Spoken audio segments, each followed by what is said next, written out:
भगवत गीता श्लोक क्लास में आज का श्लोक है तीसरे अध्याय का 33वां श्लोक, अध्याय 3, श्लोक नंबर 33। श्लोक है सदृशं चेष्टते स्वस्य प्रकृतेर्ज्ञानवानपि प्रकृतिं यान्ति भूतानि निग्रह किम करिष्यति। श्लोक दोबारा।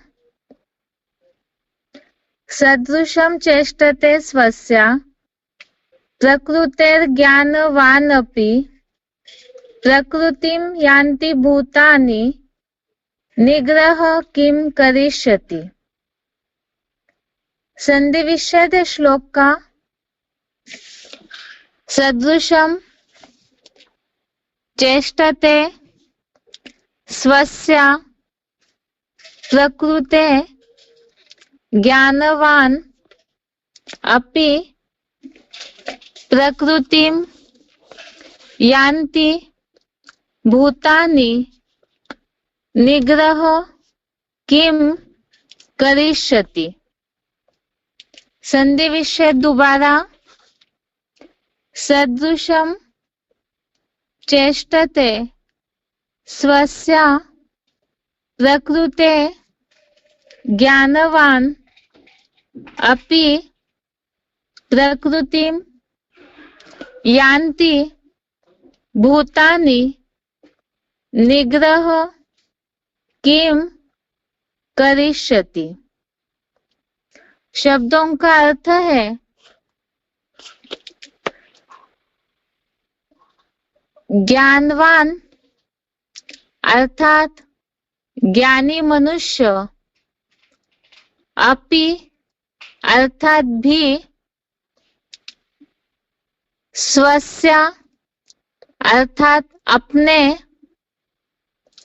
प्रकृते अर्थात स्वभाव, सदृशम अर्थात अनुसार, चेष्टते अर्थात चेष्टा करता है, भूतानि अर्थात प्राणी, प्रकृतिम अर्थात प्रकृति या स्वभाव की ओर, यान्ति अर्थात जाते हैं, किम निग्रह अर्थात तू क्या रोकथाम, करिष्यति अर्थात करेगा। शब्दों का अर्थ दोबारा। ज्ञानवान अर्थात ज्ञानी मनुष्य, अपि अर्थात भी, स्वस्य अर्थात अपने, प्रकृते अर्थात स्वभाव, सदृशम अर्थात अनुसार, चेष्टते अर्थात चेष्टा करता है, भूतानि अर्थात प्राणी, प्रकृतिम अर्थात प्रकृति या स्वभाव की ओर, यान्ति अर्थात जाते हैं, किम निग्रह अर्थात तू क्या रोकथाम, करिष्यति अर्थात करेगा। श्लोक का अर्थ है ज्ञानी मनुष्य भी अपने स्वभाव अनुसार चेष्टा करता है, प्राणी प्रकृति या स्वभाव की ओर जाते हैं, तू क्या रोकथाम करेगा। ज्ञानी मनुष्य भी अपने स्वभाव अनुसार चेष्टा करता है, प्राणी प्रकृति या स्वभाव की ओर जाते हैं, तू क्या रोकथाम करेगा। श्लोकों में बात चल रही है प्रकृति के गुणों के अनुसार ही मनुष्य अपना कर्म करते हैं। जैसे ज्ञानवान और अज्ञानी, इनके अंतर की बात चल रही थी।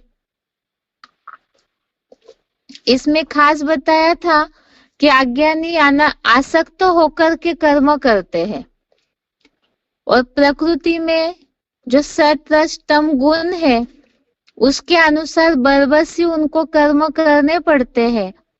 इसीलिए ऐसे प्रकृति के अनुसार जो कर्म करते हैं, तो ज्ञानियों को ये बात बताई गई श्लोकों में कि वो ऐसे अज्ञानियों को जो मंद बुद्धि है उनको विचलित न करे, और साथ साथ ज्ञानियों का ऐसे समय में कैसा कर्म होना चाहिए वो भी बताया है श्लोकों में, जो हमने अभी तक देखा। दृष्टि होकर कर्म करना है, आशाहीन ममताहीन निस्ताप होना है, और साथ में ही श्रीमत का पालन करना है। तो ये सारी बातें ज्ञानियों के लिए कैसे कर्म होने चाहिए वो बताया। अब ये सारी बात समझाने के बाद भी भगवान श्लोक में ये बता रहे हैं कि ज्ञानी मनुष्य भी अपने प्रकृति के अनुसार ही, जो श्लोक में शब्द आया है प्रकृते सदृशम, अर्थात स्वभाव अनुसार। पहले जो हमने प्रकृति या स्वभाव का श्लोक देखा है जिसमें सिलेक्टेड पॉइंट में शिव बाबा ने ये बात बोली थी कि हर प्राणी, हर मनुष्य अपना जो निसर्ग है, स्वभाव है, प्रकृति है, उसी अनुसार ही कर्म करता है। और इसी तरह से यहाँ भी ज्ञानी मनुष्य भी अपने स्वभाव अनुसार ही चेष्टा करता है, अर्थात अपने कर्मों का वैसे ही आचरण करता है। और प्राणी भी अपने स्वभाव की ओर ही जाते हैं, तो इसमें तू रोकथाम क्या करेगा? एक बार इस श्लोक का क्लैरिफिकेशन सहित अर्थ भी पढ़ते हैं। अब प्राणी अपने स्वभाव अनुसार कर्म करते हैं, आचरण करते हैं, तो ये आचरण का जो फाउंडेशन है उसके बारे में ही क्लैरिफिकेशन में बताया कि गीता का एडवांस ज्ञानी मनुष्य भी अपने पूर्व जन्मानुसार की गई पुरुषोत्तम संगमी शूटिंग के निश्चित स्वभाव अनुसार अच्छी बुरी चेष्टा करता है। प्राणी अपनी ही प्रकृति या स्वभाव की ओर जाते हैं। इसमें प्रयत्नतः तू क्या रोकथाम करेगा? सारे उपक्रम व्यर्थ ही होंगे। इसमें तो सभी मनुष्यों के हिसाब से ही बताया कि जो भी, पहले तो अज्ञानियों की बात बताई कि वो भी प्रकृति के सत्वतम गुणों के कारण आसक्त होकर अर्थात देहभान में आकर कर्म करते हैं, तो उनको विचलित नहीं करना है। और आज के श्लोक में ज्ञानियों के लिए खास करके बताया कि ज्ञानी मनुष्य भी अपने प्रकृति या स्वभाव अनुसार जो निसर्ग है, प्रकृति के जो गुण है, उसके अनुसार ही आचरण करता है, अच्छी या बुरी चेष्टा करता है, अर्थात ही अच्छे या बुरे कर्म करता है, उन कर्मों का आचरण करता है। और वो कैसे? तो उसके लिए बताया पूर्व जन्मानुसार, अर्थात पुरुषोत्तम संगम युग में जो शूटिंग में निश्चित किया है स्वभाव, उसी अनुसार ही एडवांस कोर्स के मुताबिक हमने इस बात को समझा है अभी तक। जो भी मनुष्यों में आत्मा में रील या रिकॉर्ड भरी जाती है, तो संगम युग में ही अपने स्वभाव अनुसार, संकल्प अनुसार, कर्मा अनुसार हर एक आत्मा में धर्म की, राज्य की, अच्छे बुरे स्वभाव संस्कारों की रील जो है रिकॉर्ड के समान भरती रहती है। और यहाँ पर शूटिंग निश्चित कर रहे हैं, और वैसे ही कर्म भी मनुष्यों का ये जो रील है आत्माओं की, वो तो भरी हुई है, उसी अनुसार ही वो कर्म करते हैं।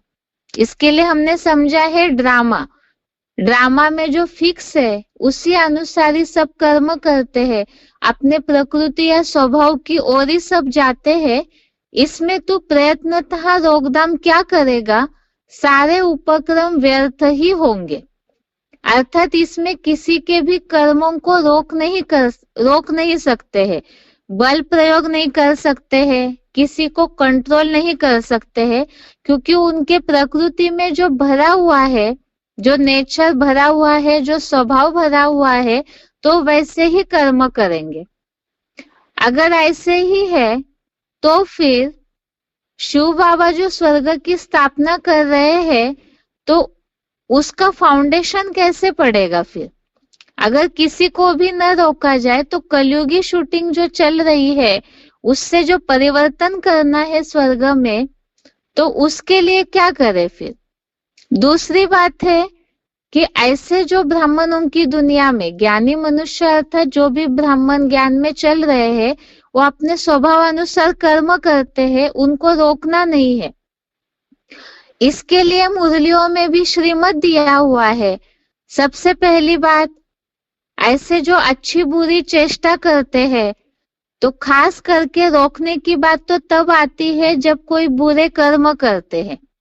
बुरे कर्मों में क्रोध करना, कोई श्रीमत के बरखिलाफ चलन चलना, ऐसी बहुत सी बातें आती है। इसमें रोकथाम न करना, अर्थात मुरलियों में इसके लिए श्रीमत दिया हुआ है। सबसे पहली बात तो जैसे कोई गलत कर्म करते हुए दिखता है, तो मुरलियों में इसके लिए बोला है कि एक दो बार उनको समझाना है, लेकिन कंट्रोल कर, रोकथाम करना, बल प्रयोग करना, अर्थात उन्हें कंट्रोल करना। और जब कंट्रोल करने की बात आएगी तो सामना करेंगे, तो उससे संघर्षमय वातावरण निर्माण होता है। इसके लिए बोला है कि सारे उपक्रम व्यर्थ ही होंगे। इसीलिए मुरलियों में ऐसे कर्मों के लिए श्रीमत दिया हुआ है कि ऐसे कोई बुरा कर्म कर रहा है तो एक दो बार उनको समझाना है। उसके बाद जैसे इसके पहले भी हमने श्लोकों में समझा साक्षी दृष्टा, उसके बाद निसंकल्पी होकर के साक्षी होना है। एक दो बार समझाया, उसके बाद भी अगर वो कर्मों में सुधार नहीं होता है तो शिव बाबा ने मुरलियों में बोला है उसका रिपोर्ट देना है। रिपोर्ट देने से हम निसंकल्पी हो जाएंगे, हमारे संकल्प नहीं चलेंगे। दूसरी बात, कई बार ऐसे भी होता है किसी के बुरे कर्म, व्यर्थ चलन को देखते हुए उसकी ग्लानि करना, निंदा करना या परचिंतन करना और उस परचिंतन को वातावरण में फैलाना। इसके लिए भी मुरलियों में शिव बाबा ने बोला है इस तरह का आचरण करना, ये भी हाथ में लॉ उठाना है। तो ब्राह्मणों को अपने हाथ में लॉ नहीं उठाना है। लॉ उठाने के लिए शिव बाबा बैठे हुए हैं संगम युग पर, तो शिव बाबा का काम है बच्चों को कैसे सुधारना। ये बात मुरलियों में बताई हुई है। दूसरी बात, सभी के कर्मों का न्याय तो धर्मराजपुरी में ही होगा। इसीलिए ही यहाँ पर किसी ब्राह्मणों पे कंट्रोल नहीं करना है, ब्राह्मण परिवार में किसी से सामना भी नहीं करना है, और ऐसे न हो तो इसी के लिए ही मुरलियों में बताया हुआ है रिपोर्ट देना है।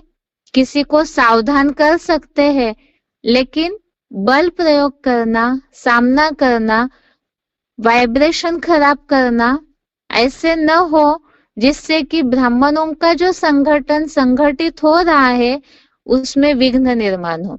दूसरी बात, रिपोर्ट देने के बाद साक्षी दृष्टा होना, अर्थात इतनी निसंकल्पी स्थिति होनी चाहिए।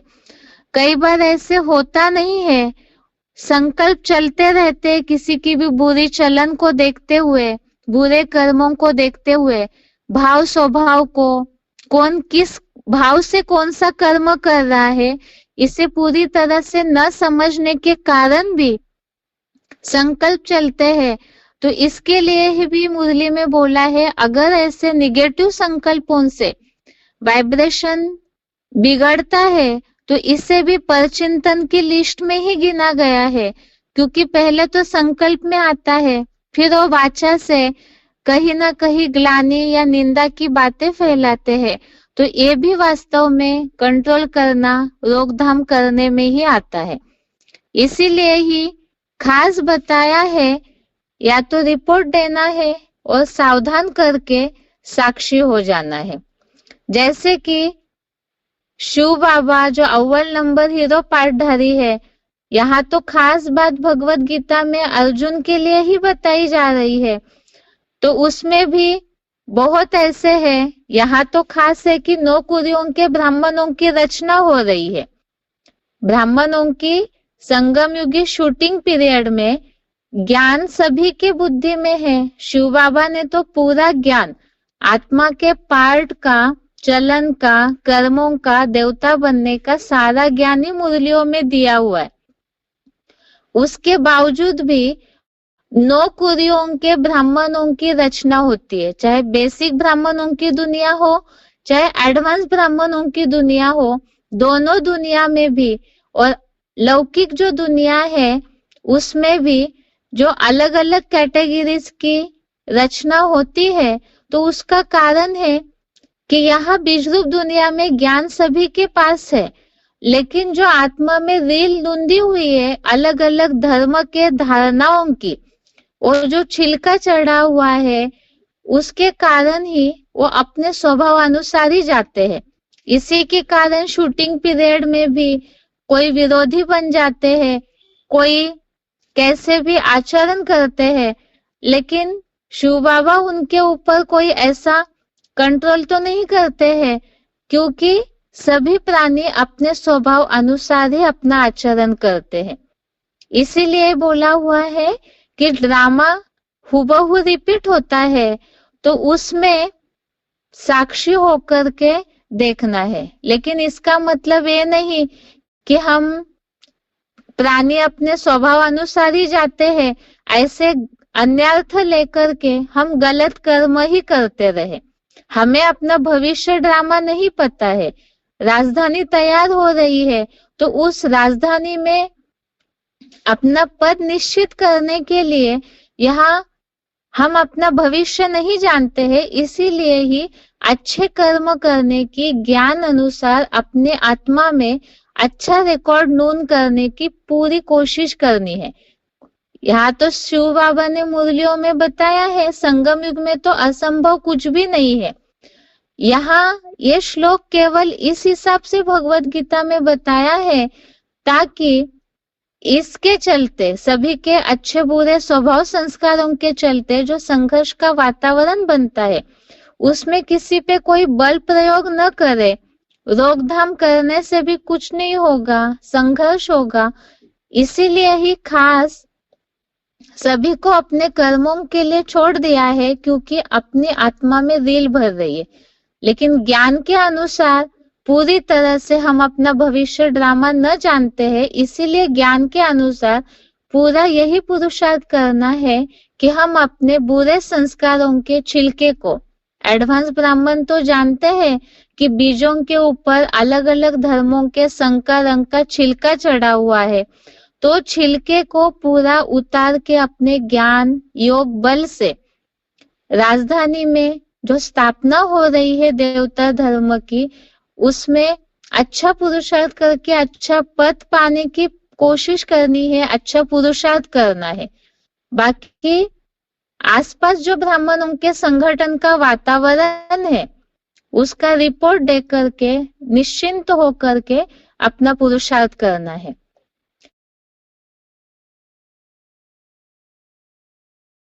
या फिर कुछ सिलेक्टेड पॉइंट्स। गीता का एडवांस ज्ञानी मनुष्य भी अपने पूर्व जन्मानुसार की गई पुरुषोत्तम संगमी शूटिंग के निश्चित स्वभाव अनुसार अच्छी बुरी चेष्टा करता है। प्राणी अपनी ही प्रकृति या स्वभाव की ओर जाते हैं। इसमें प्रयत्नतः तू क्या रोकथाम करेगा, सारे उपक्रम व्यर्थ ही होंगे। इसके साथ इस श्लोक का उच्चारण सुनते हैं, उसके बाद पॉइंट्स। सदृशं चेष्टते स्वस्य प्रकृतेर्ज्ञानवानपि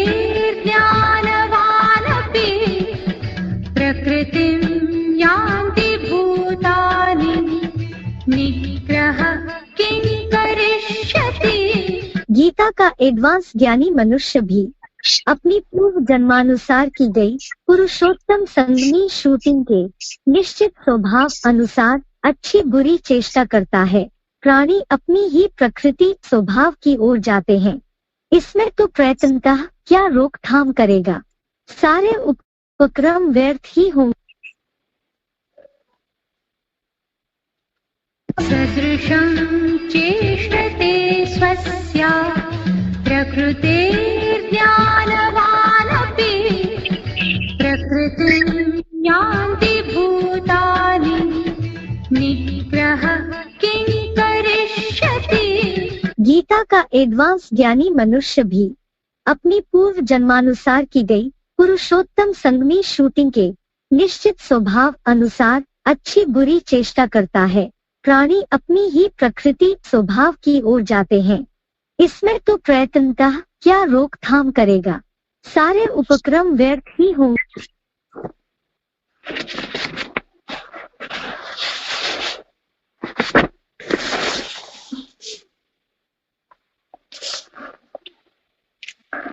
आगे अव्यक्त होने के पॉइंट्स है।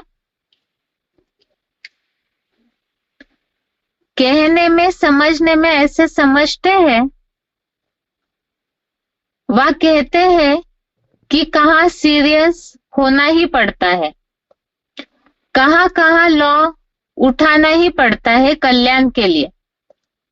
अभी कल्याण है या नहीं वह अपने से पूछो। बाप दादा ने किसी को भी अपने हाथ में लॉ उठाने की छुट्टी नहीं दी है। क्या कोई मुरली में कहा है कि भले लॉ उठाओ, क्रोध नहीं करो? लॉ उठाने वाले के अंदर का रूप वही क्रोध का अंश होता है। जो निमित्त आत्माएं हैं वह भी लॉ उठाते नहीं है, लेकिन उन्हों को लॉ रिवाइज कराना पड़ता है। लॉ कोई भी नहीं उठा सकता, लेकिन निमित्त है तो बाप द्वारा बनाए हुए लॉ को रिवाइज करना पड़ता है। निमित्त बनने वालों को इतनी छुट्टी है, सबको नहीं। अव्यक्तवाणी की तारीख 3/4/1997, अव्यक्तवाणी डेट 3 अप्रैल 1997। पॉइंट दोबारा, कहने में समझने में ऐसे समझते हैं, वह कहते हैं कि कहाँ कहाँ सीरियस होना ही पड़ता है, कहाँ कहाँ लॉ उठाना ही पड़ता है कल्याण के लिए। अभी कल्याण है या नहीं वह अपने से पूछो। बाप दादा ने किसी को भी अपने हाथ में लॉ उठाने की छुट्टी नहीं दी है। क्या कोई मुरली में कहा है कि भले लॉ उठाओ, क्रोध नहीं करो? लॉ उठाने वाले के अंदर का रूप वही क्रोध का अंश होता है। जो निमित्त आत्माएं हैं वह भी लॉ उठाते नहीं है, लेकिन उन्हों को लॉ रिवाइज कराना पड़ता है। लॉ कोई भी नहीं उठा सकता, लेकिन निमित्त है तो बाप द्वारा बनाए हुए लॉ को रिवाइज करना पड़ता है।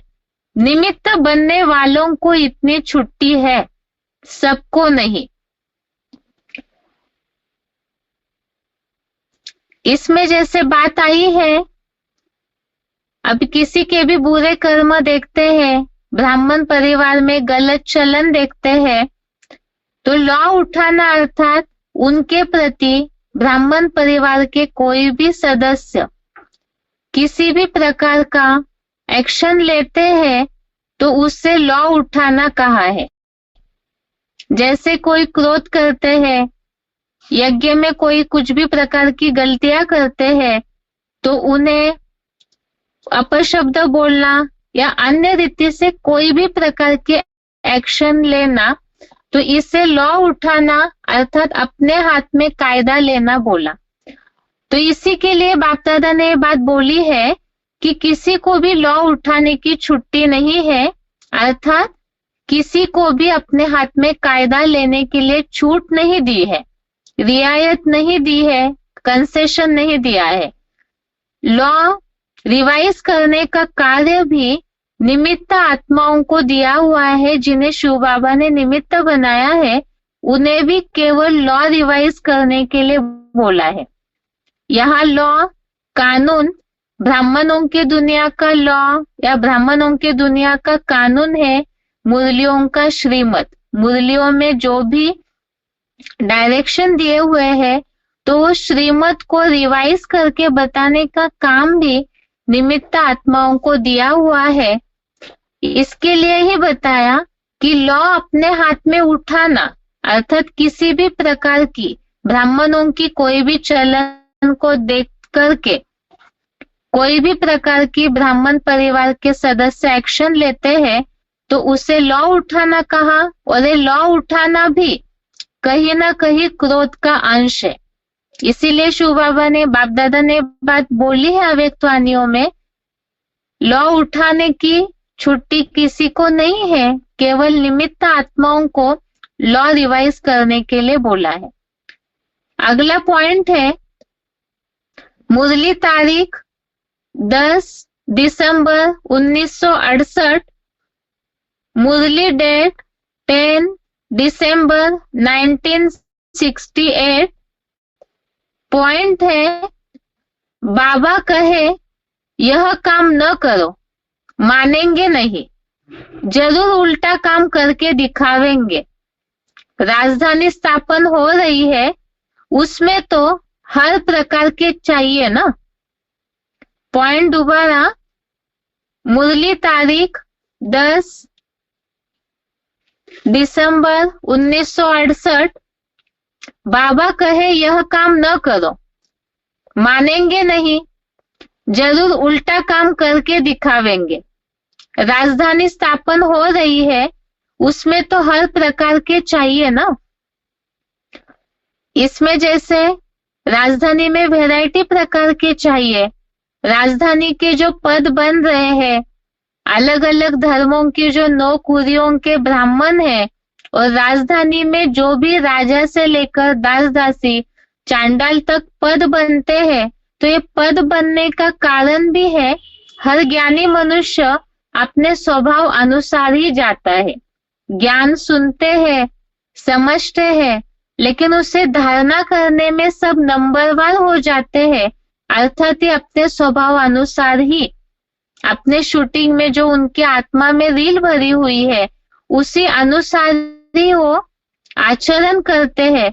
उसी कारण से राजधानी में अलग अलग प्रकार के पद बनते हैं।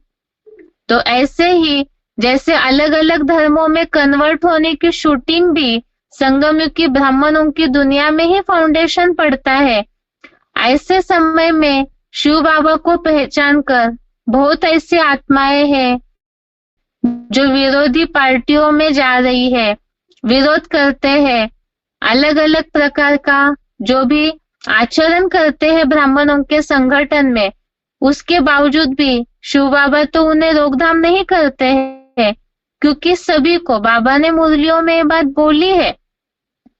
बाबा किसी के भी साथ पार्शलिटी नहीं करते हैं, सभी को एक जैसी ही पढ़ाई पढ़ाते हैं, लेकिन उसे ग्रहण करने में नंबरवार हो जाते हैं। तो वो नंबरवार इसीलिए क्योंकि सभी अपने स्वभाव अनुसार ही अच्छा बुरा आचरण करते हैं, अच्छा बुरा पुरुषार्थ करते हैं। सभी नंबरवार ऐसे पुरुषार्थ करते हैं। तो इसीलिए ही शिव बाबा ने ये बात बोली, बाबा कहे यह काम न करो, लेकिन मानेंगे नहीं, उल्टा ही करते हैं। तो राजधानी स्थापन हो रही है, हर प्रकार के चाहिए। शिव बाबा इस बात को जानते हैं, इसीलिए ही किसी को भी रोकथाम नहीं करते हैं, न बल प्रयोग करते हैं। आगे का पॉइंट है अव्यक्तवाणी की तारीख 24 अक्टूबर 1975, अव्यक्तवाणी डेट 24 अक्टूबर 1975, पेज नंबर 229। पॉइंट है जो कहते हैं ऐसे यह होता है क्या? ब्राह्मणों में यह बात होती है? यह आश्चर्य की निशानी हो गई। यह भी नहीं होना चाहिए। यह क्यों हुआ? क्यों, क्या कहना, यह क्वेश्चन हुआ। यह भी व्यर्थ संकल्प उत्पन्न होने का आधार है। जो होता है उसको साक्षी हो देखो। साक्षी के बजाय आत्मा के साथी बन जाते हो। बाप के साथी के बजाय आत्मा के साथी बन जाते हो।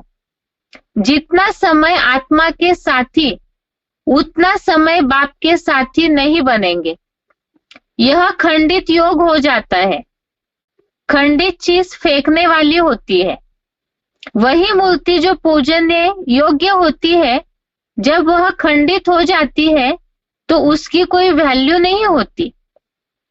अखंड योगी, अटूट योगी और निरंतर बाप दादा के साथी, ऐसे है पंजाब निवासी।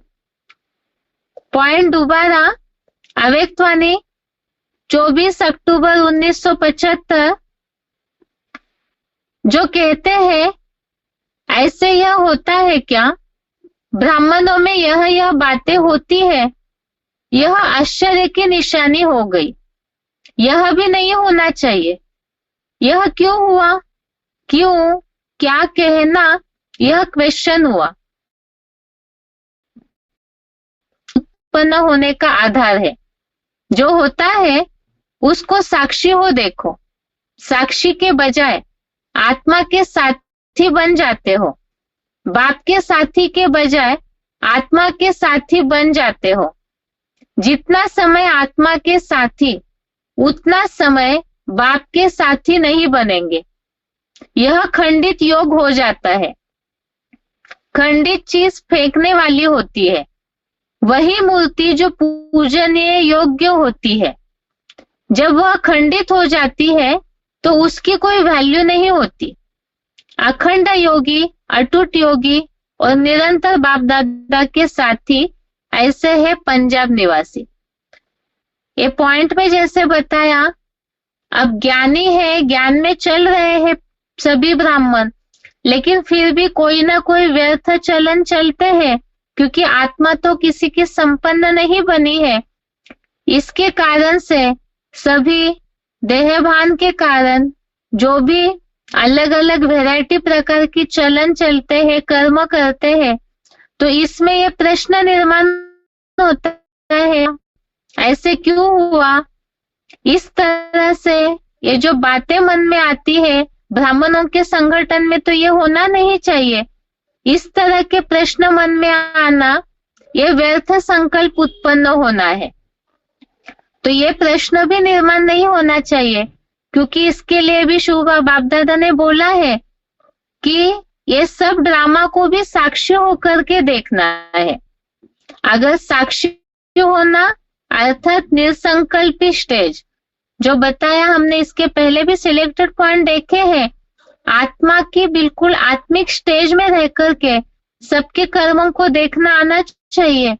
अगर ऐसे नहीं होता है, उस आत्मा के प्रति राग के कारण या द्वेष, घृणा के कारण कोई भी प्रकार के संकल्प चलते हैं, इसका मतलब हमने बाप दादा को छोड़ दिया, शिव बाबा से दूर होके कहीं ना कहीं उस आत्मा के प्रति संकल्प भी चले, मना झुका उस तरफ हो गया, अर्थात बाप का साथ छोड़ दिया।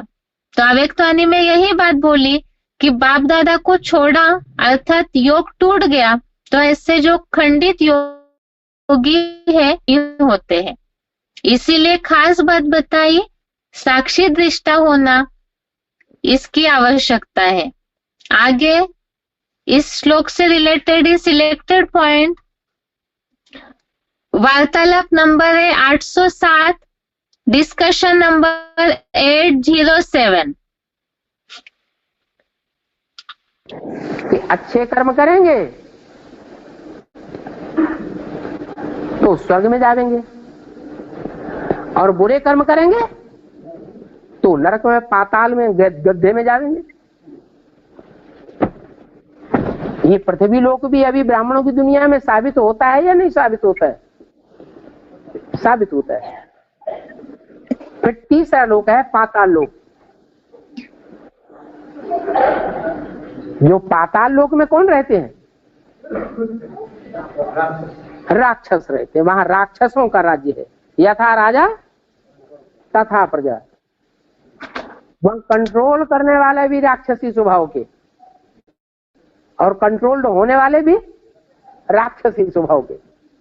उनको कितना भी समझाओ कि देवता बनाने वाली श्रीमत ये है, ये नहीं है, लेकिन वो मानने के लिए तैयार नहीं होंगे।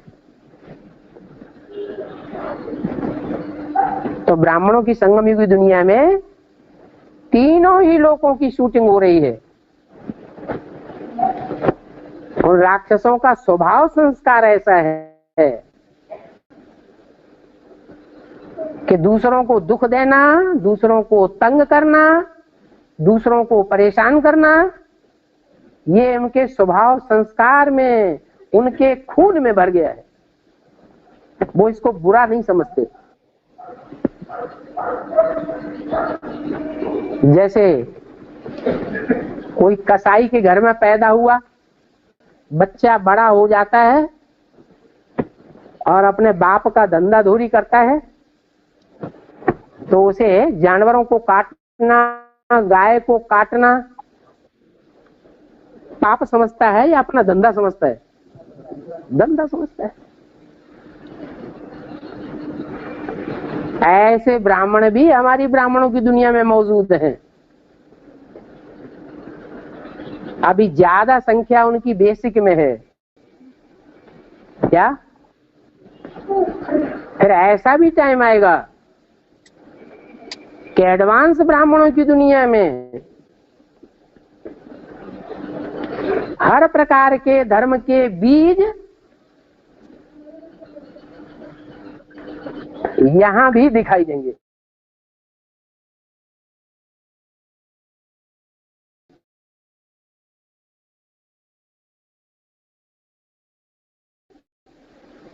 अभी पड़ा क्या?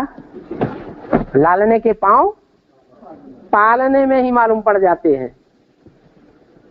यहाँ ब्राह्मणों की दुनिया में ही एडवांस में भी वो चेहरे तैयार हो रहे हैं।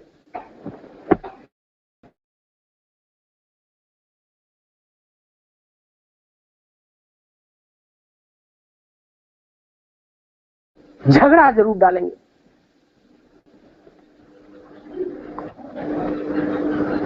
दो दो बाप, चार चार बाप जरूर बनाएंगे। द्वैतवाद जरूर पैदा करेंगे।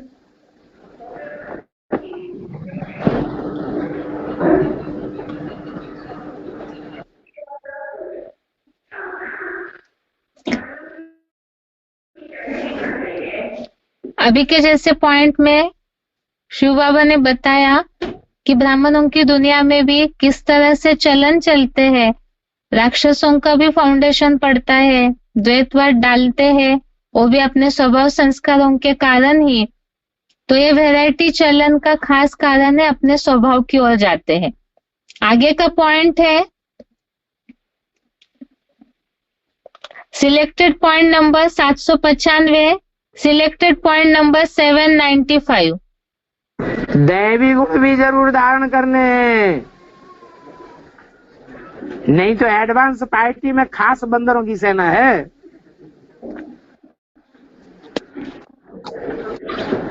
आसुरी गुणों को बदलना है। जो भी बात है ऐसे नहीं कि कमजोरी कोई में होती नहीं है, आसुरी गुण कोई में होते नहीं है, होते तो सभी में है। पतित दुनिया में सब पतित हैं, परंतु जो भी बात है बाप को तो सुनाओ।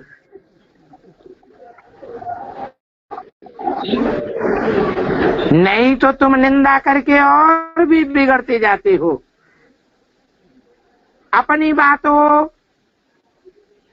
वो भी सुनाओ और औरों की भी जो बात है वो भी दिल के अंदर न रखो, बाप को सुनाओ। दिल के अंदर रखेंगे तो कचरा बढ़ेगा, दिल के अंदर कचरा बीमारी फैलाएगा या बीमारी घटेगी? बीमारी फैलाएगा, फिर औरों की निंदा करने लग पड़ेंगे, वो कचरे की बीमारी मुंह से निकलने लग पड़ेगी, निंदा करने लग पड़ेंगे और ही बिगड़ते जाएंगे।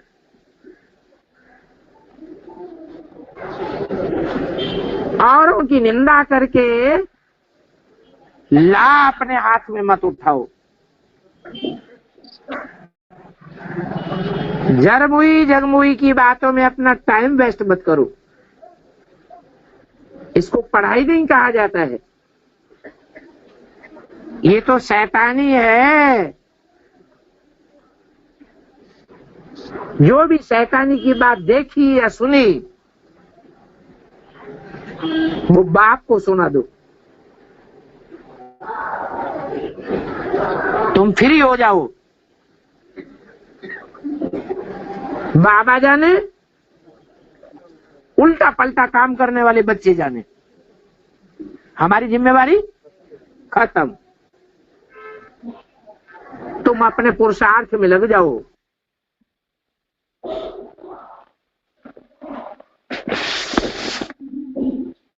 अभी के पॉइंट में जैसे बताया कि वैरायटी चलन देखकर किसी की निंदा नहीं करनी है, बाबा को सुना करके साक्षी हो जाना है और अपना पुरुषार्थ करना है। ये आज का श्लोक हो गया और साथ यही हमने समझा है कि सभी अपने अनुसार स्वभाव अनुसार कर्म करते हैं, हमें उसमें साक्षी हो जाना है और रिपोर्ट देना है। आगे बेसिक कोर्स। बेसिक कोर्स में बात चल रही थी 3 लोक के चित्र में साकार वतन की। साकार वतन में बात चल रही थी सृष्टि चक्र के आयु की। सृष्टि चक्र, काल चक्र कितने वर्ष का होता है? इसमें हमने शास्त्रों के हिसाब से तो ये बात जिज्ञासुओं को समझाई, देखा कि लाखों वर्ष का सृष्टि की आयु नहीं हो सकती है। अभी भगवत गीता के आधार से हम श्लोकों को देख रहे थे कि सृष्टि की आयु, क्या भगवत गीता में सृष्टि की आयु का उल्लेख कितना है? इसमें हमने जैसे देखा, खास बात तो सृष्टि चक्र में हम देख रहे हैं जब लाखों वर्ष का सृष्टि चक्र, काल चक्र नहीं है तो उसके वर्षों की संख्या, सृष्टि चक्र कितने वर्षों का है तो संख्या हमें समझनी है, जाननी है, जिज्ञासुओं को क्लियर करनी है। इसमें हमने पहली बातें देखी ब्रह्मा का दिन और रात के लिए। ब्रह्मा का दिन और रात के लिए जो 8वें अध्याय का 17वां 18वां श्लोक हमने देखा, जिसमें खास ये बात आई है कि ब्रह्मा का दिन आने पर प्राणी परम धाम से इस सृष्टि पर उतरते हैं। जैसे 3 लोक के चित्र की शुरुआत में हमने जिज्ञासुओं को ये बात समझाई कि परम धाम आत्माओं का घर है, तो उसी बात को याद दिलाते हुए इस बात को क्लियर कर सकते हैं कि ब्रह्मा का दिन आने पर प्राणी परम धाम से इस सृष्टि पर उतरते हैं और रात्रि के अंत में वापिस परम धाम जाते हैं। तो ये श्लोकों से ये बात, जो ब्रह्मा का दिन और रात, ये शब्द जो श्लोकों में आए हैं, इससे ये बात हमने समझी कि ब्रह्मा का दिन और रात मिल करके सृष्टि चक्र, काल चक्र का एक आवर्तन या एक सर्कल घूमने का समय पूरा होता है। इतना ही समझे हम, लेकिन अभी भी सृष्टि चक्र कितने वर्षों का है वो बात अभी तक भी सामने नहीं आई। अभी इसके लिए ही हमने जो दूसरा श्लोक देखा था, जिसमें सृष्टि चक्र के समय को दर्शाने वाला दूसरा शब्द है कल्प। अब देखते हैं कि इस कल्प शब्द को लेकर के क्या सृष्टि चक्र, काल चक्र का वर्ष कितने समय है, कितने वर्षों का है सृष्टि चक्र, ये समझ में आएगा। जैसे भगवत गीता में श्लोक आया है 9वें अध्याय का 7वां श्लोक, अध्याय 9 का श्लोक नंबर 7। ये श्लोक है सर्वभूतानि कौन्तेय प्रकृतिम यान्ति मामिकाम कल्पक्षये पुनस्तानि कल्पादो विसृजाम्यहम्। इसमें पूरा श्लोक नहीं देखेंगे, श्लोक इस हिसाब से पढ़ा है ताकि रेफरेंस समझ में आए। जिज्ञासुओं को समझाने के लिए तो खास ये 2 शब्द है, कल्पक्षय और कल्पादो। इस श्लोक के भावार्थ में जो बात आई है, कल्पांत काल में सभी प्राणी मात्र मेरी प्रकृष्ट रचना में समा जाते हैं और कल्प के आदि काल से मैं सृजन के लिए छोड़ता हूं। यह बात आई है कल्पांत काल में, कल्प के अंत काल में सभी समा जाते हैं और कल्प के आदि काल में उन्हें सृजन के लिए छोड़ देता हूं। इसमें इस श्लोक से हम ये फिर देख रहे हैं कि कल्प का और काल चक्र का क्या संबंध है। इसमें खास बात आई है कल्पांत काल में समा जाते हैं, जैसे ब्रह्मा का दिन और रात के शब्द जो श्लोक है उसमें भी यही बात आई थी कि रात्रि अंत में लीन हो जाते हैं और ब्रह्मा का दिन आने पर प्रकट हो जाते हैं। इसी तरह से ये जो कल्पक्षय और कल्पादो ये शब्द है, इसमें भी यही बात आई, कल्पांत काल में समा जाते हैं और कल्प के आदि काल में छोड़ देता हूं। अर्थात ही कल्पांत काल और कल्प का आदि काल, कल्प का अंत और कल्प का आदि, इन 2 शब्दों से भी फिर यही बात आई कि ये सृष्टि नाटक की शुरुआत और सृष्टि नाटक के अंत का समय है।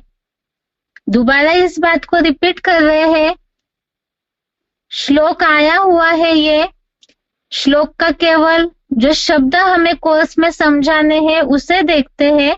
कल्पक्षये पुनस्तानि कल्पादो विसृजाम्यहम्। अर्थात जो बात आई है भावार्थ में श्लोक के, कल्पांत काल में, कल्प के अंत काल में समा जाते हैं और कल्प के आदि काल से सृजन के लिए छोड़ते हैं। जैसे ब्रह्मा का दिन और रात के लिए भी हमने श्लोक में कि ब्रह्मा के दिन में सभी प्राणी प्रकट होते हैं और रात्रि के अंत में लीन हो जाते हैं। इससे ये बात हुई जैसे ब्रह्मा का दिन शुरू हुआ, रात अंत हो गई, तो काल चक्र का एक आवर्तन पूरा हुआ। इसी तरह से यहाँ पर भी समय अर्थात कितने वर्ष है ये बात तो नहीं आई है भगवत गीता में, लेकिन ये बात से ये बात सिद्ध हो जाती है कल्प का आदि में सृजन के लिए छोड़ दिया और कल्प के अंत में समा जाते हैं। अर्थात ही इससे भी ये बात सिद्ध हो गई कि ये सृष्टि के नाटक का समय हो गया, एक आवर्तन का समय हो गया। लेकिन अभी भी इसमें खास हम जो भगवत गीता के आधार से समझना चाह रहे, ढूंढ रहे हैं कि कल्प सृष्टि चक्र, कल्प इस शब्द से सृष्टि चक्र या काल चक्र कितने वर्षों का है, वर्ष नहीं पता चले, लेकिन कल्प का आदि और कल्प का अंत, इन दोनों से सृष्टि नाटक की शुरुआत का समय और सृष्टि नाटक का अंत का समय, अर्थात ही ये एक काल चक्र का आवर्तन का समय है, ये बात सिद्ध हो गई। अर्थात ही पूरी तरह से एक सर्कल घूमने का जो समय है ये सिद्ध हो जाता है। अभी ब्रह्मा का दिन और ब्रह्मा की रात, इसका कल्प से कोई संबंध है क्या?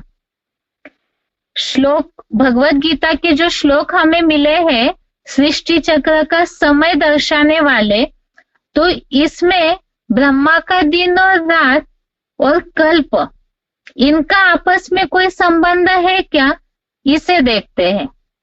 जैसे 8वें अध्याय का 18वां श्लोक और 8वें अध्याय का 19वां श्लोक, अध्याय 8 श्लोक नंबर 18, श्लोक नंबर 19, इन दोनों में जो बात आई है ब्रह्मा का दिन और ब्रह्मा के रात की, इससे ये बात तो हमने देखी कि ये सृष्टि आवर्तन का समय है। अभी इन शब्दों को रिपीट किया था कि ब्रह्मा का दिन और ब्रह्मा की रात, इससे हमने ये बात देखी है कि ये सृष्टि आवर्तन का समय है। ब्रह्मा का दिन शुरू होने से लेकर के रात अंत में जब प्राणी परमधाम जाते हैं तो ये टोटल एक सर्कल घूमा और यही सृष्टि के एक चक्र का समय हो गया। सृष्टि चक्र एक बार घूमने का समय हो गया। इसी तरह से अभी जो हमने 9वें अध्याय का 7वां श्लोक देखा, अध्याय 9 का श्लोक नंबर 7 देखा, इससे भी यही बात सिद्ध हुई कि कल्प अर्थात जो कल्प का आदि और कल्प का अंत, कल्प के आदि में प्राणी इस सृष्टि पर उतरे और कल्प के अंत में परमधाम में लीन हो गए, अर्थात ये भी सृष्टि या काल चक्र के आवर्तन का एक समय है। अर्थात पूरी तरह से एक सर्कल घूमने का जो समय है वो है। लेकिन इसके बावजूद भी यह बात है कि ब्रह्मा का दिन और रात और कल्प का आदि और कल्प का अंत, ये दोनों शब्द जो है आपस में साम्यता वाले हैं। इससे ही ये बात सिद्ध हो गई कि एक कल्प जो है वही वास्तव में एक ब्रह्मा का दिन और प्लस ब्रह्मा की रात का समय है। टोटल एक कल्प का समय ही ब्रह्मा का दिन प्लस ब्रह्मा की रात, अर्थात एक कल्प ये बराबर हो गया ब्रह्मा का दिन और रात के, और यही बराबर हो गया एक काल चक्र का समय, अर्थात सृष्टि नाटक के आवर्तन का एक सर्कल घूमने का समय। अर्थात भगवत गीता में ये बात तो दिखाई गई कि सृष्टि चक्र घूमता है और उसका किस तरह से घूमता है, तो एक समय एक काल चक्र का आवर्तन है, ये बात तो हमें पता चली। लेकिन खास बात हम भगवत गीता में ढूंढ रहे हैं सृष्टि चक्र की आयु कितनी है, काल चक्र समय का कितने वर्षों का समय है, और वर्षों की संख्या हमें चाहिए। क्योंकि जब सृष्टि चक्र लाखों वर्ष का नहीं है, शास्त्रों में जो वैरायटी बातें आई है, कहीं 40,000 वर्ष, कहीं लाखों वर्ष, कहीं कुछ, तो जब वो बातें गलत है तो फिर एक्यूरेट सृष्टि चक्र का समय क्या है। लेकिन अब तक भी गीता के आधार से हम केवल समय को दर्शाने वाले शब्दों के आधार से सृष्टि नाटक का जो एक सर्कल है वो समझ में आ गया, कल्प और ब्रह्मा की रात दिन इसको मिला करके। लेकिन वर्षों की संख्या अभी भी नहीं पता चली। अब इसमें खास बात है, भगवत गीता जो शुरू का शास्त्र है, तो फिर गीता में काल चक्र का जो समय है वो स्पष्ट क्यों नहीं आया। इस बात की क्यूरियोसिटी तो होगी कि कल्प की बात हमने बताई, ब्रह्मा की दिन और रात की बात बताई, तो इससे हो सकता है कि गीता के आधार से सृष्टि चक्र के वर्षों की संख्या समझ में आए। लेकिन अब तक भी वर्षों की संख्या तो गीता के आधार से क्लियर नहीं हुई है। तो ऐसे क्यों हुआ? गीता के आधार से काल चक्र के समय वर्षों की जो संख्या है वो स्पष्ट क्यों नहीं हुआ राज? इसका खास कारण क्या है? भगवान जो है त्रिकालदर्शी है, सृष्टि के आदि मध्य अंत का ज्ञान भी देते हैं। और ये भी बोला है गीता जो है वो भगवान के द्वारा बोली हुई है। भगवान इस सृष्टि पर खास करके आदि मध्य अंत का ज्ञान देते हैं और गीता स्वयं भगवान के द्वारा बोली हुई है। भगवान उवाच की उपाधि मिली हुई है गीता को, उसके बावजूद भी सर्वशास्त्र में शिरोमणि गीता से ये सृष्टि की आयु का समय ये अभी तक क्लियर क्यों नहीं हुआ?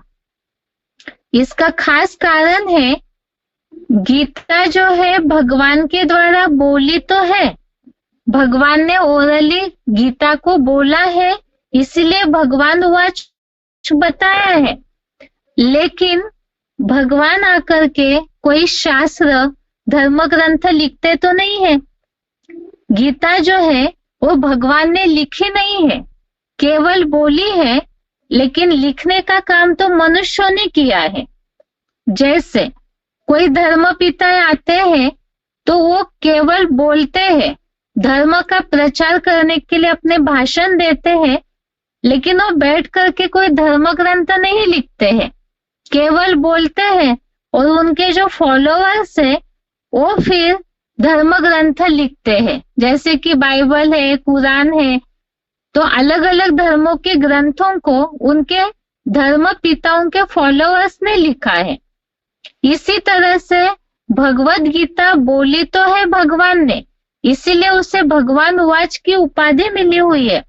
लेकिन भगवान उवाच लिखा हुआ है गीता में, लेकिन भगवान ने बैठ करके तो लिखा नहीं, लिखा तो है मनुष्यों ने। इसी के लिए ही जैसे कि बोला जाता है के समझे कवि के समझे रवि, अर्थात जब भगवान ने गीता बोली और उसे किताब का रूप दिया, धर्म ग्रंथ या शास्त्रों का रूप किताबों में उतारने का जो काम है वो तो ऋषि मुनियों के द्वारा लिखा गया।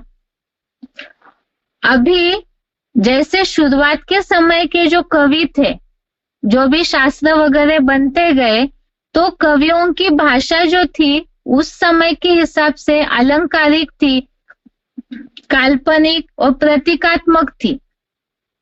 अब जैसे कवियों ने जो भी लिखा है कविताएं, उसका अर्थ वो कवि ही बता सकते हैं। या तो जैसे भगवान का ग्रंथ है ये भगवद गीता, या तो उसका अर्थ भगवान ही बता सकते हैं। के समझे कवि के समझे रवि, ये जो बोला हुआ है प्रचलित मान्यता है, अर्थात कवियों ने जो लिखा या तो कवि बता सकता है या तो रवि बता सकता है। लेकिन अभी जिस कवि ने वो गीता लिखी है, ना ही वो इस समय हमारे सामने है, और जो रवि है वही उसका जो अर्थ समझा सकते हैं, या तो उन्हें ही उस बात को समझाना पड़ेगा। लेकिन हुआ क्या, द्वापर युग के बाद में गीता की ढेरों टीकाएं निकलती गई, जैसे शंकराचार्य की गीता या माधवाचार्य की गीता। इन गीता की टीकाओं में इतना विरोधाभास निर्माण हो गया कि विरोधाभास के कारण ही बहुत सारी बातों में कंफ्यूजन निर्माण हुई, उलझने निर्माण हुई। तो फिर क्या ये सृष्टि चक्र का जो राज है वो राजी बन के रहेगा, या तो फिर ये राज प्रकट भी होगा? और अगर प्रकट होना है तो कैसे होगा? फिर जिसने वो बात बोली है, गीता के रहस्यों को जिन्होंने बोला है, वो ज्ञान सूर्य जब तक सामने न आए तब तक ये जो गीता के रहस्य है वो क्लियर नहीं हो सकते हैं। जिसके लिए बोला जाता है ज्ञान सूर्य प्रगटा अज्ञान अंधेरे विनाश, अर्थात गीता में जो इतनी टीकाएं निकाल करके जो विरोधाभास निर्माण किया है, उस विरोधाभास को मिटाने के लिए जो अज्ञान अंधकार फैलाया है वैरायटी बातों का, तो उसे मिटाने के लिए स्वयं उस ज्ञान सूर्य को ही, जो रवि है, वही आकर के जब तक उन बातों का अर्थ नहीं समझाते हैं, तब तक वो अर्थ गीता की क्लियर नहीं हो सकते हैं। गीता ये सनातन धर्म का शास्त्र है, और जो ये वास्तविकताएं है मनुष्यों के जन्मों से लेकर सृष्टि के आयु को लेकर के, तो ये सारी बातों का रहस्य, इसके ऊपर जो पर्दा ढका हुआ है रहस्यों पे, वो भगवान ही आकर के क्लियर कर सकते हैं। क्यों?